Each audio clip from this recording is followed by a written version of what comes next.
Corona के पीछे क्या कारण है आप सब जानते हैं।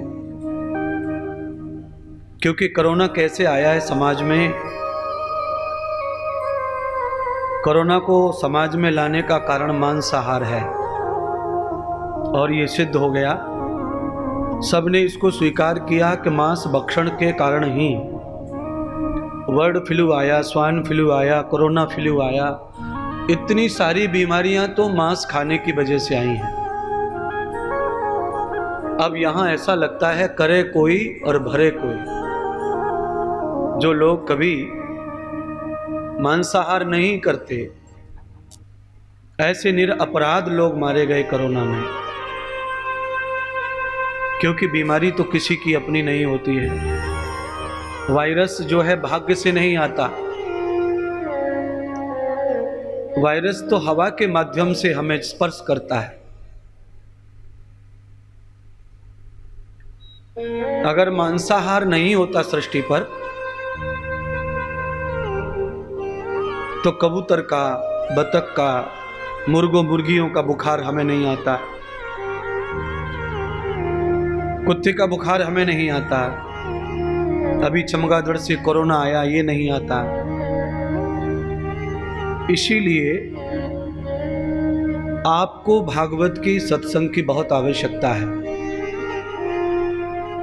क्योंकि जीवन में सब चीज का प्रभाव हो और सत्संग का अभाव हो तो हमारा सब कुछ व्यर्थ है, बेकार है।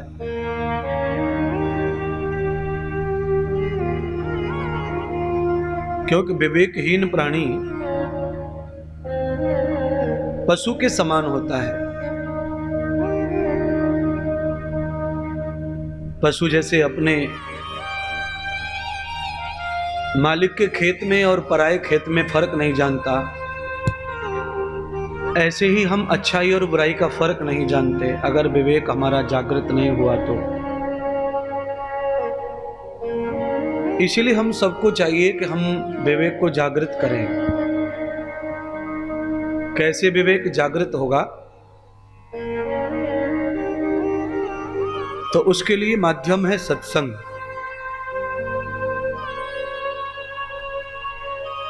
सताम संगो गति सत्संगः सत्यम आपनोति अमृतः संगो सत्पुरुषा मेधाम गति पुरुषस्य यादवो तु संगः सह सत्संगः सतानाम सज्जनाः गति।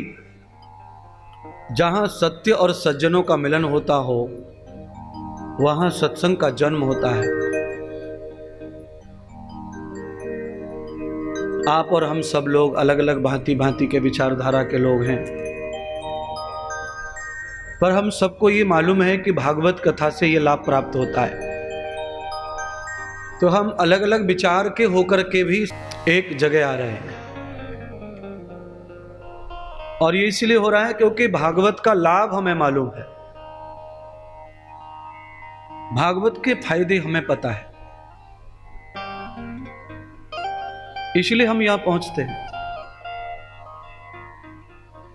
और कोशिश करते हैं कि हमारा पाप जल जाए, हमारे दुख दर्द पीड़ा जल जाए, हमारा जीवन, हमारा घर परिवार स्वस्थ प्रसन्न रहे, हम पाप मुक्त हो जाएं।